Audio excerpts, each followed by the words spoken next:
People always ask how I balance my family life with 400 shows a year. I'm just doing what I love with the people I love. It's my magic life.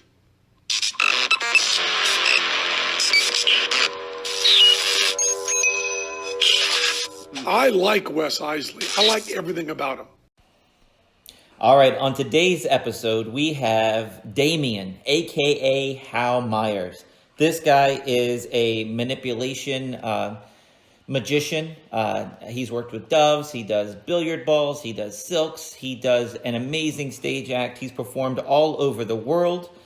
I don't know what else to say. I met him in 2015 at Magicians Alliance of Eastern States Magic Convention, and he had just got back from working at the Abbott's 78th annual convention, where he won the Bill Baird Award for Manipulation. This dude is awesome, and besides being an awesome magician, he's an awesome friend. Hal, I love you like a brother, man. Thank you for doing the podcast. What's up, man? Hey, not much. Yeah, just coming out of a very long hiatus. Well, you're down in Florida now, so how's Florida? Yes, Florida's wide open, right? Florida actually is wide open.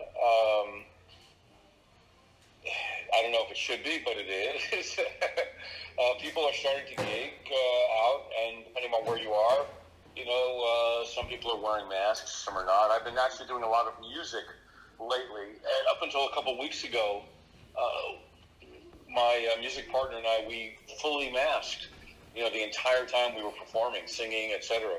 Wow. And I've had both my shots, and my buddies had both his shots, and because we're doing a lot of outdoor things and people are far enough away, we're able to take the masks off. But it's very it's been a bit strange. Yeah, well, we've done a few shows. Maybe less than a handful of shows on stage with the mask, right. And man, it's hard to take those deep breaths for those long monologues. It just, it's awful. I can't imagine singing. Yeah, well, it really wasn't too bad because it's almost like having a filter in front of the mic. But yeah, it feels pretty good not to wear the mask at the moment, as long as we keep a safe distance. I mean, I still want to try and maintain protocols because it's really about not just safety for yourself, but safety for others. Yeah, well, dude, let's get started. How did you get started in magic? Way back when? My younger sister actually got a magic kit for her birthday or something, and I think I took it. I was like 5 or 6 years old, and there was I think you could send away for a catalog from Hollywood Magic. Wow. And so I remember getting that catalog, and that was my life, looking at the catalog, and then books. I just started, I started reading magic books at a really early age. It seems to be the norm for most people that get into it early. And that's all I did was magic. I did magic books, magic reports in school, history of magic, history of magicians, and it was really quite wonderful. So that's really what got me started. That's awesome. That's awesome. I think I just heard recently that Hollywood Magic's no more. Do you know yes or no on that? I am not sure. I really haven't been following that. Yeah, I could check into it, but I really don't know. Not sure. I know the feeling of looking through those catalogs, man. I had Abbott's all through elementary school and high school, and I would carry that big old fat book in my book bag. I'd leave a math book at home just so I had room for Abbott's. Well, yeah, that and Tannen's catalog. Yeah, man. First it was Hollywood Magic, and you're looking at it, you're like, oh my gosh, and you're reading every description, and it's like, oh, I need that, and then you go to a magic shop, and because actually there was a local magic shop at 10 or 11 years old. There was this place called Mecca Magic in Bloomfield, New Jersey. The proprietor was Ted Collins. Now, Ted Collins was actually in Tarbell Volume Number 2. He won the Texas TAOM with the Panama Rope Mystery. It's a cut and restored rope. And Ted was the owner of the store. And I would wind up going there all the time. And you met some incredible people. I remember young Bob Cassidy, mentalist. Wow. And just a ton of people. As a matter of fact, there's a gentleman by the name of Herb Arno who taught me one of the coolest card things that I don't share with anyone because it's a secret. Sorry, I was doing a tour a couple years ago, and one of the places I went to was a magic shop in Florida, Tommaso's Magic Palace, and in walks this guy. I'm standing on the stage, and in walks this guy, and he looks at me, and I start crying. Oh. Yeah. That was him. Yeah. Wow. It was Herb. And he looks over at me, he goes, I bet you thought I was dead. And I just start cracking up. I'm going, yes. He goes, oh, it was like in his 90s, And it was like such a shock, such a surprise. And actually, at several of the events I've done in Florida, I worked in Florida 40 years ago. I lived in Miami Beach for 3 years, and I was doing a show down there at the Marco Polo Hotel, and it's called Tribute to Liza with Frankie Kane and Manuel Arte. Frankie Kane is probably one of the greatest female impersonators in the world. And when I joined the show, it's a long story, I'll get to it quickly. Richie Hardy saw me perform, and then he got me booked in this show. It was my very first touring show, and I wound up with them for almost 3 years. So in Florida, I wound up meeting a ton of magicians, and then 40 years later, I ran into them all again. I couldn't believe it. I mean, it was just such a weird sensation seeing all these people. It was great. Well, I mean, you were seeing people coming out of the woodwork. What listeners don't know is you did a Back to Basics lecture tour a few years ago, and Michael Lamar, I know, does a lot of lectures and does big tours, but I think you beat him. I don't know what the record is for how many in one go, but I mean, how many dates did you have? It was only about 24, 25, 27, something like that. But I think that actually Scott Wells? Blank on his last name. What's that? Is it Scott Wells? No. Well, Scott Wells booked the tour, but Scott from the Denny Haney fame. Oh, Scott Alexander. Yeah, Scott Alexander actually did a tour. I think that Scott Wells told me that Scott Alexander did like 36 dates or something, which was unheard of. I mean, now my tour was pretty cool. We did over 11,300 miles on the second leg, and I did, maybe 1,500 miles on the first leg. So yeah, it was quite an extensive tour. It's crazy. So explain it though. You went from like New York to Florida, then you went to Texas, then you went up, right? Well, what happened was first I was in Florida, and I went all the way up because I lectured for you guys, and then I lectured in New Jersey, and then a couple places in New Jersey, then came back down. Then I took off again, actually going 2 hours south in Florida, did the first lecture, and the next day I had to travel 12 hours to get to the next. Actually, that night I left. I had to pick up my son in Atlanta, and then he came with me, and we went to Tennessee, and then from there we shot over to Ohio, and then up to Michigan, and then back down all the way to Texas and Louisiana, and then over to Arizona. I mean, it was crazy. We hit Colorado as well. Hit several places in Ohio. I mean, it was a madhouse. It was great, actually. It was a lot of fun. You ought to pitch that tour to somebody like Murphy's or our Penguin. Get that on video so people can have it forever. Well, at some point, I mean, I'm probably going to write the article, but at some point I'll put together like a whole slideshow and video thing. I think I have over 2,000 photos and tons of video that we took along the way. And there was some video of the lecture as well, but it's not on the back burner. It's honestly not that important to anyone or myself. It was important to me because it was called a Back to Basics, but I mean, you did billiard balls, you did rope, you did a little bit of everything, and I heard about your lecture at MAES. You had already done, I think, the Sam and Abbott's convention, and everybody was Right. saying how great it was that, you handing out all the props to all the people, and you got to try it in your seats, and that was like unheard of, that, you would give out It was. Yeah, balls and... yeah, if you're going, I've seen several lectures, not too many, but you always watch, and people just sort of listening, sort of watching, and not participating. So I decided if I'm going to teach back to the basics, and that again, that's cards and balls and rope and things that literally are basic magic things that you read in the first book, your Tarbell or Bill Tarr's Now You See It, Now You Don't, or any one of the numerous books there are. You'll learn a few of these things, and if you get these, you'll have just some lovely things that you can present at any time with numerous different objects, etc.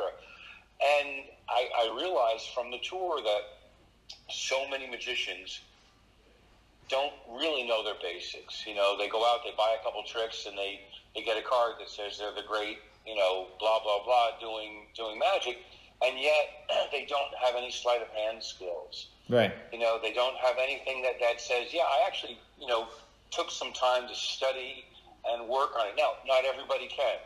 Not everybody can do that stuff. But it's still nice to have the knowledge, Well, there's also the opposite of that. They got Dan and Dave DVDs, and they can do amazing cardistry, but they have no idea what a back palm is, and they have no idea. They can't put a routine together with the amazing cardistry, and they could never do a show. So, I mean, it's kind of... Yeah. Well, I'll tell you, I think what Dan and Dave did is absolutely brilliant. They basically, from what I've understood, because I've never met them, but they basically work on things, and they can film it, and if they get it filmed once correctly, then that's it. It's done. You don't have to do it more than once. However, some of the stuff is really cool, and I love the cardistry. I remember I was invited to see this magic competition in some state. I won't say where. And I walk in, I see this kid. He's standing in the back, and he's doing some great cardistry stuff. Really, some nice fans and a few other things, and some shuffles and some waterfall. I mean, just really nice stuff. And I'm like, wow, this is going to be great. I can't wait, because he's in the competition. And so somebody gets up before him, and it's really, really sloppy, and it just no rhyme or reason. There was no patter. If they wanted to have patter, whatever it was sloppy. Then somebody else got up, and it was the same. And I was like, oh no, and they're fumbling. And I get it, because you don't do this for a living, so you don't work on it to the nth degree. You're doing it for your competition. And then this kid gets up, and I'm really excited to see and all of a sudden, I understand. There's a fear when you get up to do competitions and stuff.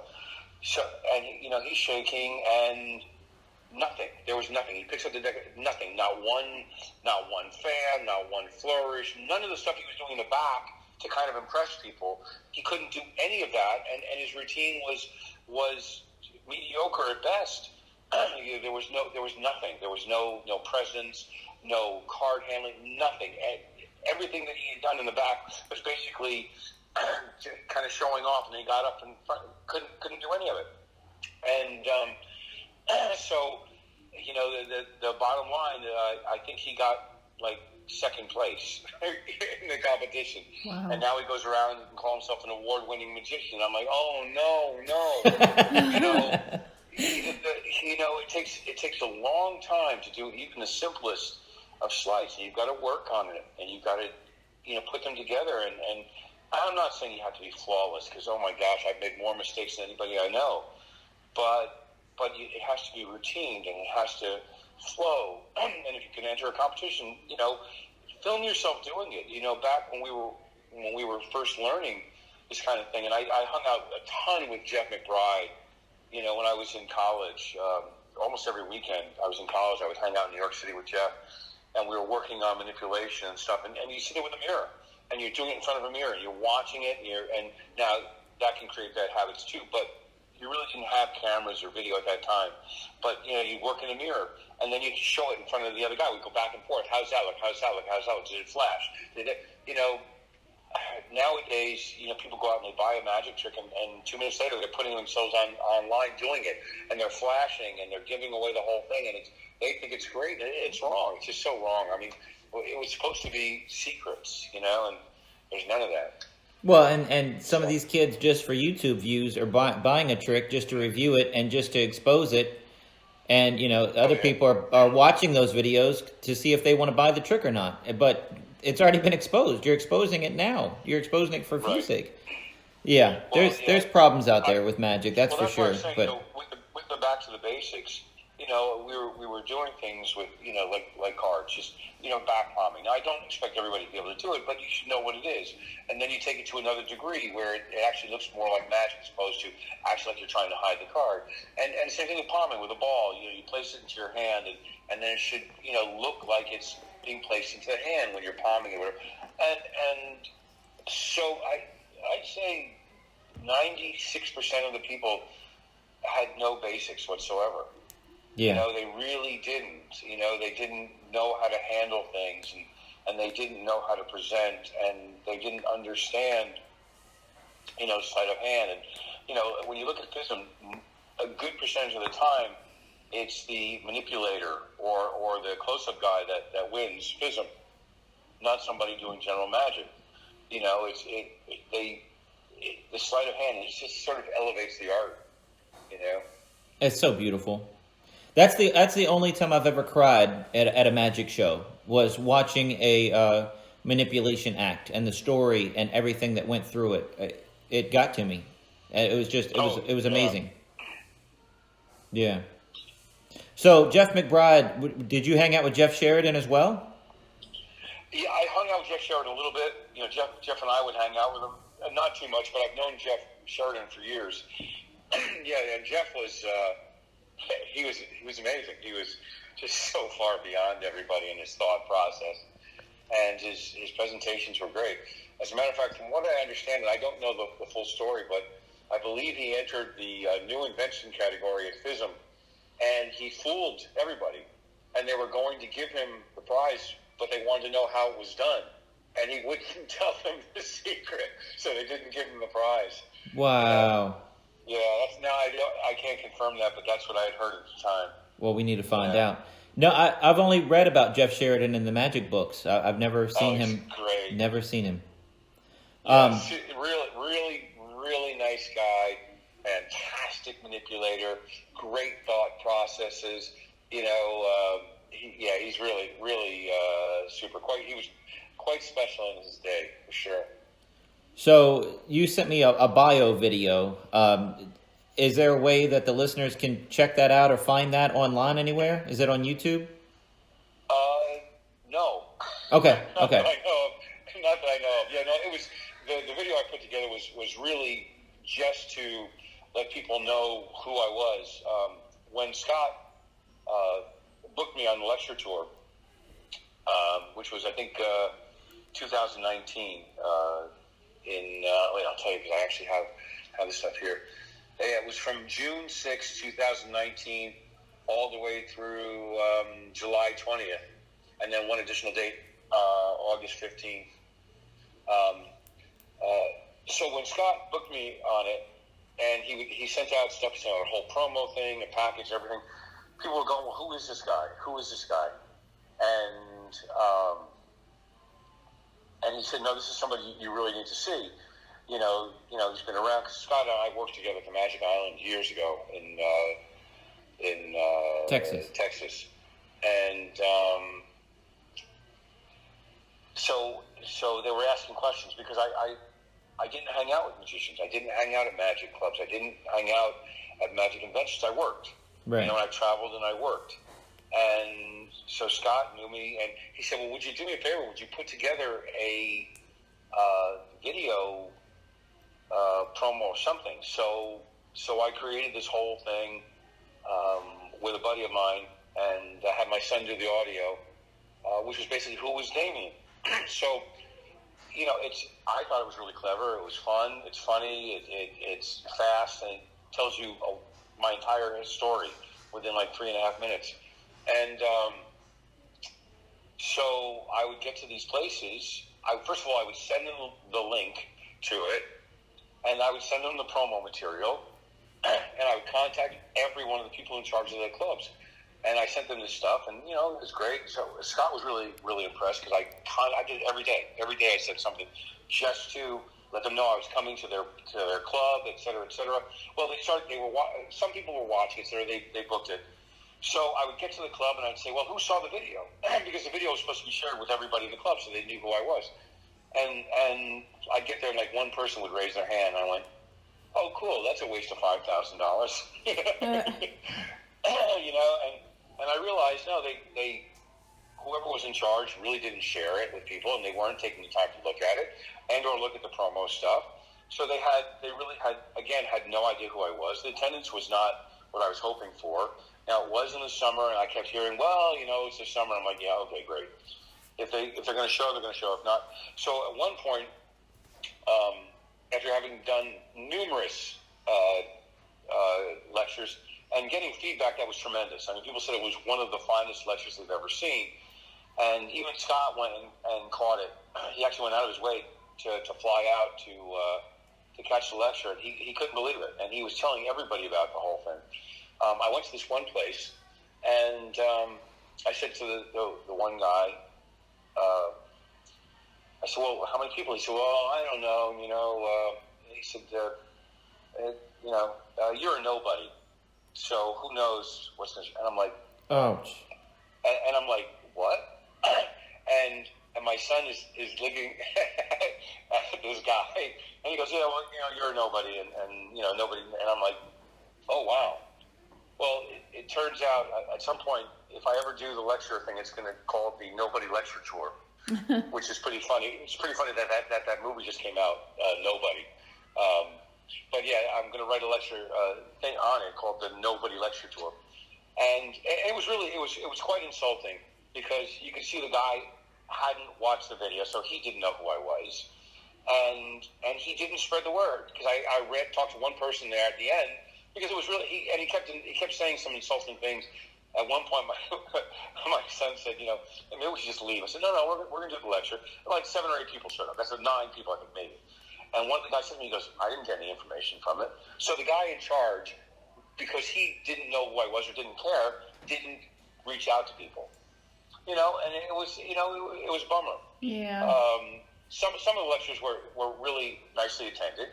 But in order to make the lecture successful, I needed to sell lecture notes. And you make your money after the lecture. It's not, the lecture fee that you get is gas money getting to and from. Yeah, the fee's not enough to even pay your hotel and gas. Right. So I was hoping there'd be X number of people, because I really spent a lot of time calculating if we had X number of people, like the minimum, and we could sell X number of lecture notes and X number, because I had a number of things for sale. I had an original cart, rising deck, and I had thimbles that I had custom made, and a number of different things besides giving away the balls, the ropes, the cards, a number of things that people could follow along with during the lecture that they get to keep. So I would say it was disappointing in terms of financially. I didn't make any money on it, which is a shame. It was a very good lecture, and it's just, it kind of told me where magic is at in general, especially when seeing the different people, seeing the stuff. Again, super nice people, but for the most part, magic hasn't changed in 40 years, and the way people present their magic hasn't changed in 40 years, and the same lines and the same tricks it's not my thing. Wow. I was just a little disappointed in the overall magic scene. Oh, that's But sad. is that magic clubs though? Do you think it's the people that show up to clubs? Because the people that show up to clubs, I'm the only full-time magician at the club that I go to. Right. Well, yeah. No, I don't expect people to be full-time. Right. I don't expect people, full. But there's also, again, what got you into magic, or I don't know, maybe it was just me, but watching some of the greats, and as you get into your teens, you see, you watch Fred Capps, you're like, oh my gosh, I want to do that. You watch Richard Ross. You know, you'd watch all these people, Cardini, Vernon. I saw Vernon when I was like, I think 11 or 12 years, maybe 13 years old, on one of his last lecture tours. And, you know, you're watching Di Vernon, and you want to do this stuff. You want to learn the sleight of hand. And it's just, it was so cool. You know, and I, again, people used to keep secrets back then. Like I said, Herb showed me this one thing that I'd never done it for anyone. Because I kept it a secret. Just a super, super simple thing, but kept it a secret. I don't know. I look at the magic props that they still sell, and I look at all this stuff, and it's just, wow. It hasn't really evolved that much. Now there are some amazing guys out there, especially some young guys with incredible manipulation, incredible sleight of hand, but it's just a handful. You know, especially the cardistry thing is really cool. It's a lot of fun. But like you said, if you can take the cardistry and turn it into a presentation, you know, an awe-inspiring show or something, that's fantastic. But just to sit and do some of the slides just to show off you can do it, yeah, great, good. I haven't seen anybody do anything with it. That's what I'm saying. And, you know, Dan and Dave did some flourishes that, you know, made it an ambitious card. Okay, but that's, you know, I don't know, 10,000 hours of practice for that ambitious card. Now what else you got? Yeah. And that's it. That's all they got. No, it is true. It is true. It is true. You know, and again, some of these kids, that's their thing, though, which is okay. Right. Yeah. There's nothing wrong with it. It's really, really neat. But then you do get the hobbies that go out and, you know, they'll go and they'll work a restaurant and their magic is mediocre, but it's okay. It'll still fool you because inherently a lot of tricks are, you know, self-working, you know, and even card tricks. There are numerous self-working card tricks that'll blow your mind. It's also getting harder and harder to find places to work. You know, the clubs don't really exist at the moment. There's only a handful of them. You can't make a living doing that. Well, and they're notorious for not paying much. Well, right now nobody has to pay anything really because everyone's chomping at the bit to work. Right. You know, so you know, the clubs won't have to pay that much, and people are going to be scrambling to try and get this. You know, instead of 50 guys going for the same job, there's going to be 500 going for the same job. It's always been that way, but now it's going to be even worse once COVID turns around, you know, and things really start to open. And then same thing on the cruise ships. I mean, there are some guys that are basically working, I'm going to say it's for free. You know, they think they're getting a free cruise and they're going out and performing.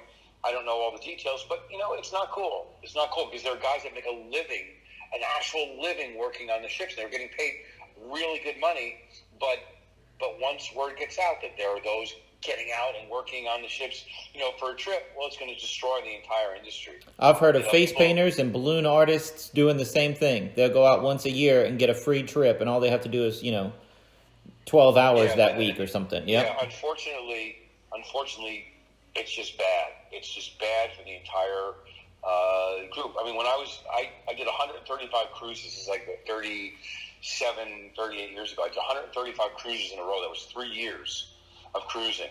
The first year was like, I was actually kind of shocked because my agent booked me 50 weeks. After I did 2, and then all of a sudden he booked me 50 weeks straight. I was not happy. And then the following year, I just did it. The third year was trying to figure out a way to get off. And finally, after the third year, I just went cold turkey. I just quit. I couldn't stand it. You know, well, the reason was not that it wasn't enjoyable. It's just that your audience doesn't go home, and there was no room for growth. So you're on 24 hours a day, 7 days a week. You know, and or you're hiding in your room. I've heard of a lot of entertainers say they just hide because people want to ask them questions 24 hours a day, and you have to always be on. Right, you always have to, which is fine. You'd be nice anyway because that's the kind of person that you are. But I am too. You're nice to people, but it just gets annoying after a while. And then towards by the time I decided to quit, all of a sudden there were new rules and regulations that we never had before because we were initially treated as passengers, and then they started changing things, and that's when I just said I'm done, and I left. Now, it has since changed. However, there is a certain group of people, again, like I said, that are going out, and they're getting a cruise here and there, and they're for quote unquote free.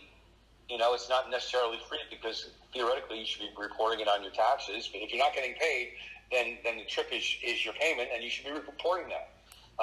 But they won't. But when you're getting on there, when you're being paid to be on there, I'm not going for the cruise. I'm getting paid. The cruise is only because you can't swim out to the ship every night for your show. Right. Anyway, so I have a real hard time with that, and it's going to destroy the industry for magicians. Absolutely, it's going to hurt them really badly. But whatever. I don't really care that much, because I'm not doing it anymore. Well, you're into music now. We'll get to your music stuff. Tell me about the Shaboom stage show that you did. Oh, that was a lot of fun. Now, was that the Atlantic City? That was in Atlantic City. I think it was 1999 or something like that. Got a call from my agent, Dan Mulhern and Angela Kaufman. And actually, I got them as agents through Tobias Beckwith, Jeff McBride's manager. And they wanted to do a 50s show. So I said, yeah. So I went and got in touch with Dick Zimmerman, and excuse me, bought the Lincoln hula hoops, and got together with Bob Fitch, and we wound up turning it into a 50s routine, and changed my style. I was working with this was a long time ago, over 20 years ago, 21, 22 years ago. Started doing the Doves with a leather jacket, and it was all live music. It was 3 guys, and we wound up doing, the first hotel was the Claridge. We wound up playing 9 weeks, and it was 9 sold-out weeks, and we could have been extended for months. And we're talking like probably 6 to 9 months, because there was such a demand for the show. Well, we wound up closing after 9 weeks, and only because there was another show coming in that wouldn't release their contract. And I'm not going to tell you it was Brett Daniels, but it was Brett Daniels. Was it really? Funny. Yeah, it was pretty funny. Wow. Anyway, so then the following year we went to Trump Plaza, and we were there for another 9 weeks. And then the following year we did Trump Plaza again, another 9 weeks, and then we went to Harrods. So it was like 4 years in a row, 9 weeks the first 3, and then 2 weeks the last year, the 4th year. But they were sold out shows. It was really special. Live music. There was comedian Lee Allen, great comedy magician who passed away last year. He was just one of my dearest friends. And Dane Anthony, a singer, great singer. And we had one of the best times I've ever had doing a show. It was so much fun. Well, it was magic and music and comedy magic, and it was just an ensemble thing. Just the 3 of us. It was not pretentious. We just had fun. The show it killed. It really did. It was great. Well, see, my thing is, I'm very, I don't know. It's not jaded. I'm one-sided here, Hal. I love you as a magician, and you're an awesome musician.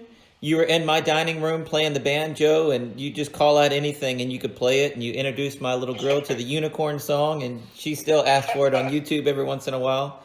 But man, we got to get you doing music and magic. I want to see you. I know you do a little bit of close-up magic every once in a while, but you need to put together another Shaboom type show where you're doing both, or maybe you take your hat off and get into magic mode. Yeah, we had something really special planned. When I say we, I'm talking about Leland Faulkner and Peter Samuelson, Michael Menez, and Craig Diamond. We had something really special planned for Abbott's last year, but everything was canceled. And it was going to combine, some of the music, some of the magic, just some fun stuff. It was really, really quite different. But that didn't happen. And quite frankly, now I'm really leaning more towards the music because it's just something I like doing. Right. And it actually requires skill. Not saying that I'm skillful, but I'm just saying it actually requires skill. you can't really fake it. You can either play or you can't play. You can sing or you can't sing. Right. And I'm not saying high players sing well at all, but I work at it. Well, and you're really good at it. You're really good at it. If you guys, well, thank you. Do you have any clips of you singing on Facebook or? There's a few little things. There might be some things we posted a while back. If you go to Hal and Jesse, Jesse, Hal and Jesse on Facebook, then you'll see some of the music stuff we posted. Not too many videos. We're working on putting that all together right now. Some interesting video stuff. We've been in the studio a few times, and we're putting together some. It's going to be a lot of fun. Trust me, it's going to be really, really fun. So yeah, we've been very careful and just going at it slowly. We're not in a rush. Of course, COVID. We started booking a lot last year, and we had like 5-6 dates almost out of the gate. We had these bookings, and then they all just, we did one, and the following week, everything was shut down, so that was the end of it. And then we spent the whole year just playing, rehearsing, working on material, So, well, things are picking up now, and it's fun. Now, yes, I was doing close-up magic when I was up in Maine, and I was doing a lot of these shows. In between the sets, I would do some close-up magic for people because I can, and it was a lot of fun. But right now, I'm not going to do that because, first of all, doing close-up magic at tables with people is still a little bit iffy. You can do it, but you have to be really careful. And I'm just going to let the music work for the time being. Dude, I'm just glad you're happy, man. I had another friend of mine that just quit magic cold turkey, and he became a youth pastor. And now it's like talking to him, and he's like, I don't know. I mean, he just turned off magic. But luckily, I know about you, and I know you're never going to leave me 100%. So that's what I love about Hal Meyers. I practice and rehearse every day. I mean, I work on stuff every day, and I'm really involved with Vanish International Magic Magazine. I do a ton of the cover stories. If you look in the past number of issues, I've done a bunch of the cover stories and, work on that. So I'm really deep into the scene, but, trying to figure out if I'm going to do another performance, a live performance somewhere. I'm not really going to, kill myself at the moment. It's not worth it. There aren't enough places and they're not paying enough for me to really want to spend that much time putting it all back together. I'm done with the Dove thing. Totally done with the Dove thing. It's once Peter started coming out and going after everybody and their brother for animal, it's not worth it. So I got rid of my birds, and if I did anything, it would definitely be pure manipulation because it's fun and it requires skill, and I prefer that over a lot of tricks you can just go to a magic store and buy. Well, we were talking about your promo video that you don't have out anywhere, but I'm gonna brag. I'm gonna brag about it one more time because if you wanted to put it up someplace, be my guest. You have the link. Well, I might put it on my Twitter then. If you're giving me permission, guys, check out my Twitter, and I'll post it right after this interview today. But man, it was fantastic. It was awesome, and it showed your Shaboom stuff. It showed all this different stuff. You mentioned Leland Faulkner and Peter Samuelson. I'd love to have them on the podcast in the future. I met Leland at MAES and fell in love with the guy. Leland is amazing. The stuff that dude can do, and character work and everything. He's awesome. Yeah, people don't realize Leland studied under America's greatest mind, Tony Montanaro. Leland was probably his number one student.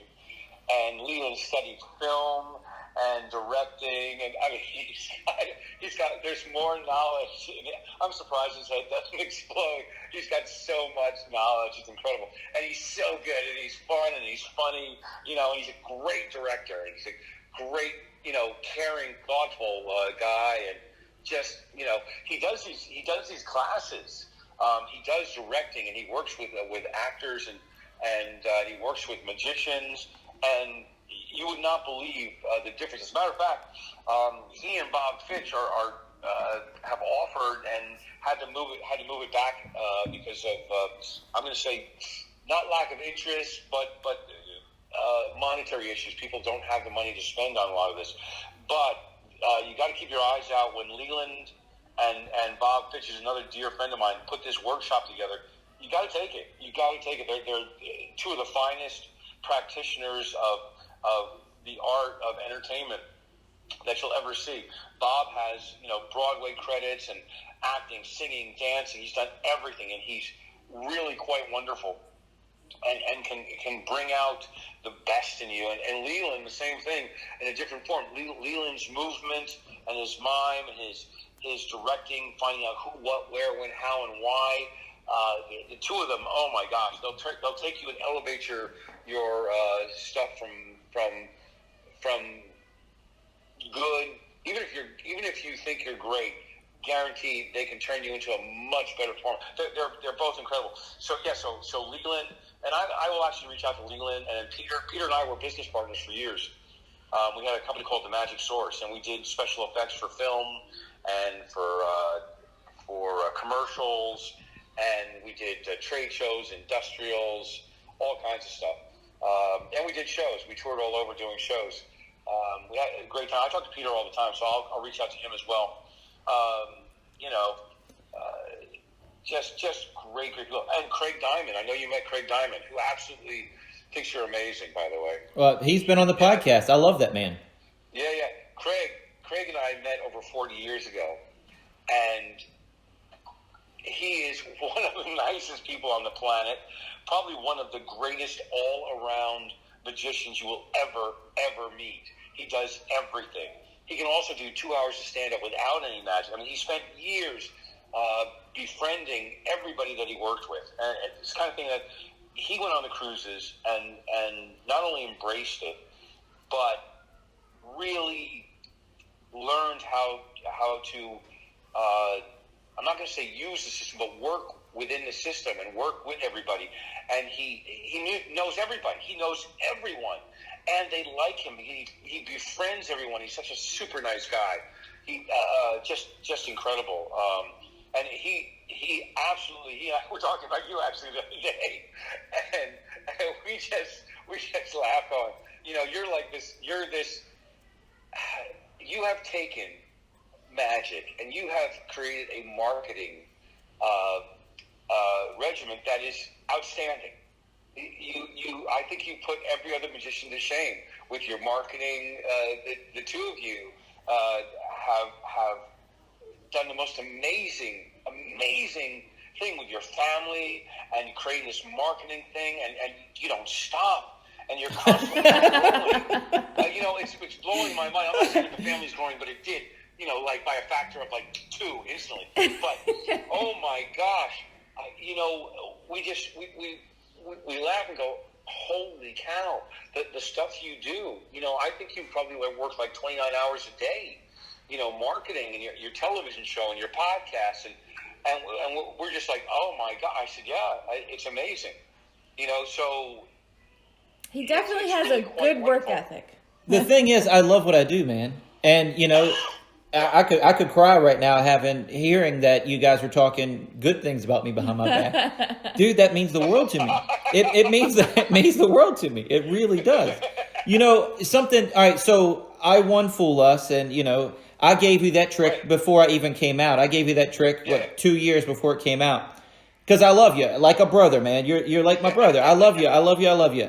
But one of the coolest things that I've done this year was getting that call with you and Craig Diamond and critique that girl, and Mark D'Souza, and critique that girl to get her act up and running, that she could join membership for the Magic Castle. And she won. She got the membership at the Magic Castle with the act that, Craig put together, and you, me, and Mark D'Souza helped critique. And just to be in that room and that meeting and everybody was laid back, but to me, you were like, talk, Wes. I'm like, dude, I'm just soaking it up right now. This is awesome just being here. Thank you. Yeah. It was great. No, it was great. It's interesting because, Mark has a historical knowledge of magic and moves and He knows everything. It's incredible. And also, again, one of the nicest people. That's the thing. I have met so many nice people through Magic. And even on the tour, please don't get me wrong, there were so many nice people. It's just, you got to learn your basics, okay? As a matter of fact, it just popped into my head. Years ago, when I was doing the show in Florida, Jack LaLanne came to the show, right? Wow. Jack LaLanne. Yeah. Natalie doesn't, but I do. I'll tell her later. Yeah. Fitness. She's guru, younger right? than me. So he comes backstage, and the reason I just said this about you got to learn your basics.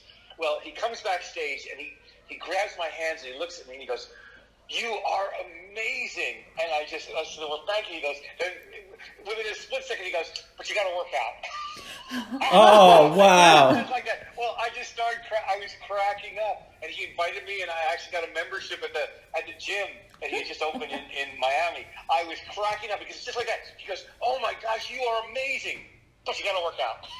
That is. And I just died. So it's the same thing with magicians. It's like, they were super, super nice people. I mean, really, really nice people, but you got to learn the basics. Right. That's awesome. So Natalie, that'd be like Arnold telling me that I was an awesome magician, but I need to work out. Yeah. That's Jack LaLanne at the time. So Nice. the thing is, when you went on Penn and Teller, first of all, what was amazing is that you come on, you were totally unassuming, and you just, this is where what I thought was brilliant, that you weren't trying, you just did your thing. You've done that particular effect so many times that there was nothing to it. You just got up and you just did it. And of course it fooled them because there are only a handful of people that had a clue. At that time, so many people were trying to guess to figure out what it was. And, it's just the way you presented, the way you did it, it's just absolutely incredible.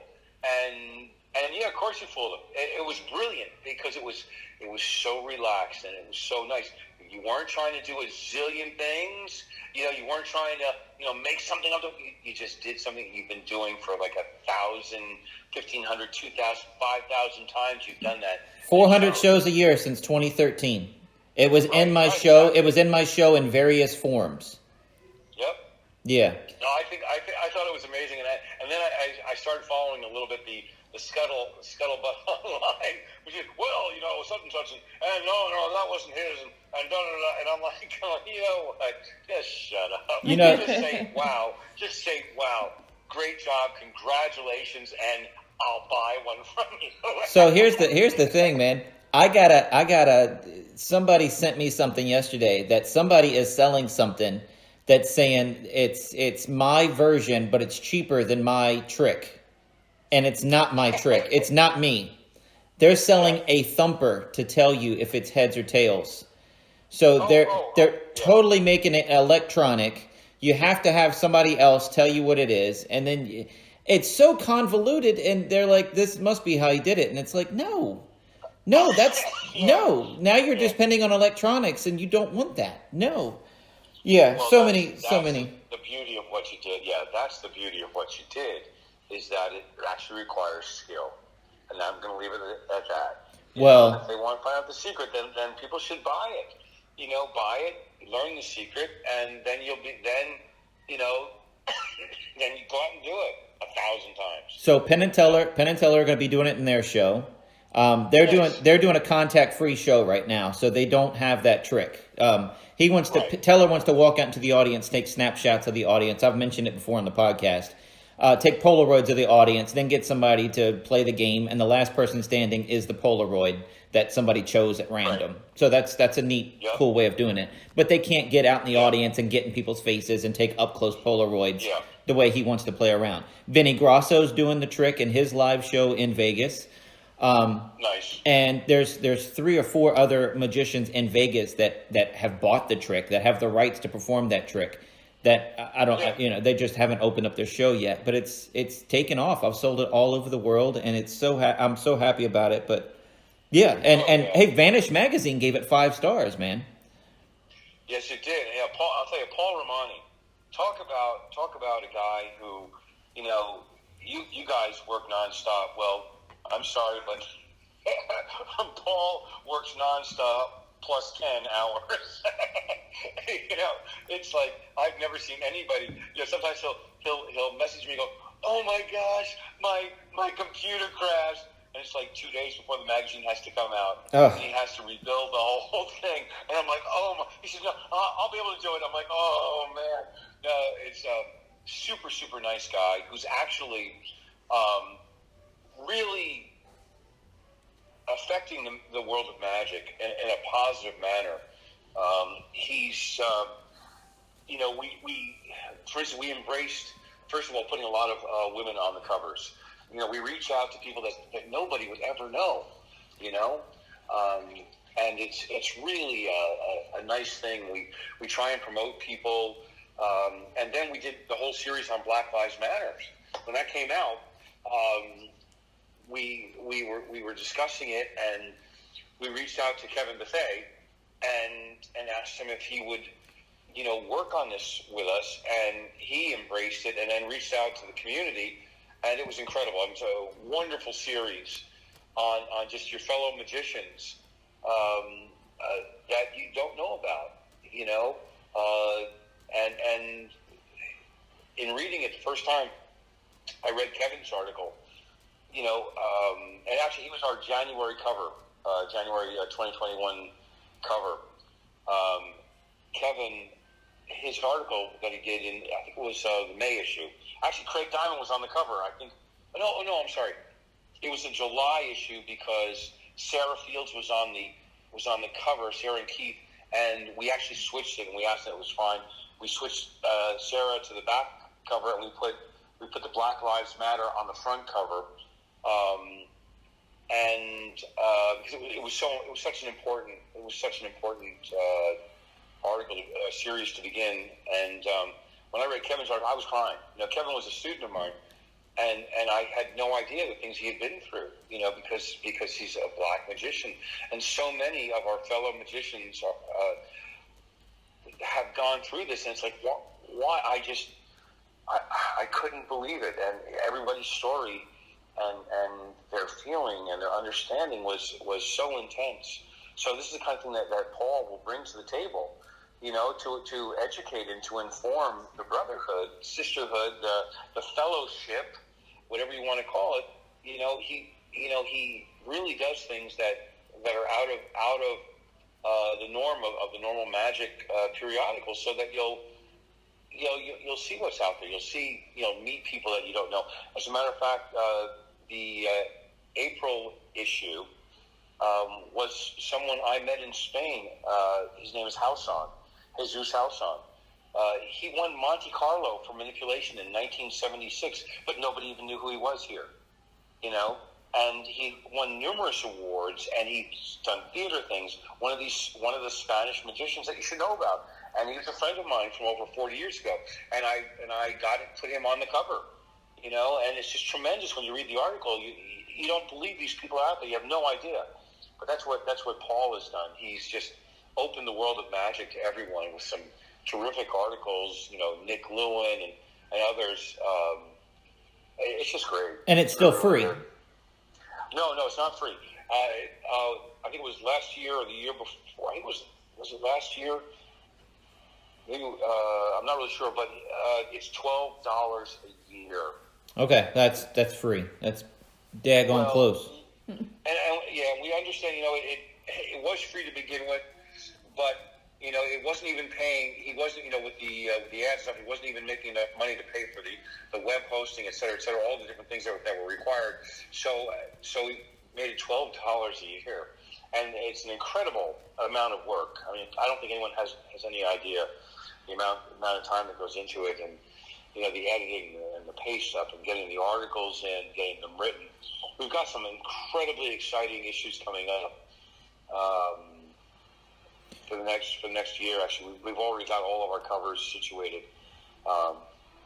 It's just fantastic. Well, I'm here if you ever want to interview me for a cover, because I have my own television show, my own podcast. I won Fool Us. We will talk at some point. We will talk. Yeah. Dude, thank you for doing this with me today, man. It's been so awesome. And my pleasure. I'm telling everybody, I'm going to post this video of who is Hal Meyers, a.k.a. Dameon, video on Twitter, because it was awesome. And this is the first time, because I was trying to get information for the interview today, that I paused it several times at the end when all the names fly by. These are magicians that you've worked with, that you've opened for, that you admire, and all this stuff. And daggone it, I was on the list. I never saw myself on that list before, and it was awesome. I'm somebody. I have to apologize first to everybody whose name didn't make it. But I'll tell you something. The gentleman who put it together with me is somebody I've been working with for over 25 years. His name is Leo Montez de Oca, and he's got this brand new company called Eye Candy Studio. And Leo is talk about a magician. His heroes are Dali and Da Vinci. Wow. And, he paints like the masters, and his work on computer in every aspect, music, video, print work, etc. The guy is one of the greatest I've ever seen, and he and I have been working on projects together for years. So I basically I grabbed all the slides, I wrote the whole thing. I had my son get somebody, because I wanted a certain style of voice. You'll recognize it when you hear it. So I put the whole thing together, and I gave Leo everything, and within like 3 days he put it together. I was freaked. Yeah, it turned out, it was great. It's a great promo, man. Can they get your lecture notes on DameonMagic.com? No, but if they go to my Facebook and message me, the lecture notes are $20, and I can either send them a hard copy of the lecture card. There's like 600 megabytes of stuff you can download, or I can just take a picture of it and email it to them. But I have a PayPal thing, and if they're interested, they can just message me on Facebook directly, and I can set that all up. Your lecture note card is still on my desk. I see it every single day, dude. You're my buddy, man. Thank you for everything. I can't recommend that highly enough. Get his lecture notes, guys. They're $20. DameonMagic.com, HalMeyers.com. That's HalMeyers.com. Hal Meyers on Facebook. Hal and Jesse on Facebook to see the music stuff. Hal, thank you for doing this, man. We're out of time. Wes, you were awesome. My pleasure. Hey, stay on the line real quick. I have a plug for our TV show real quick, and then we'll wrap this thing up. Cool. Tonight on Jewel TV, it's going to be a rerun of Season 2, Episode 2, called April Fool's 2020, where I prank my little girl. My little girl and I love pranking each other, and we're in quarantine. Nothing else going on, so let's have some fun. Check it out. I think you'll like it. Jewel TV is on Roku, Apple TV, Amazon Fire, the Jewel TV app, and tons of other places. It's in over 100 million households. Look for it. You'll find it. See you next week. Today's episode of the podcast is sponsored by Express Copy and Graphics. Mention promo code Wes Iseli to get 10% off. Their website is expresscopy.com. That's XPRESS-COPY.com. They do it all. Copies, banners, signs, vehicle wraps, promo items, practically anything you need printed, they can do it for you. These guys are great. Check them out. Check us out online at wesiseli.com and patreon.com/Wes_Iseli for behind-the-scenes videos, blooper videos, never-before-seen footage, discounts on merchandise, magic trick tutorials, and more. That's Wes Iseli, spelled WESISELI.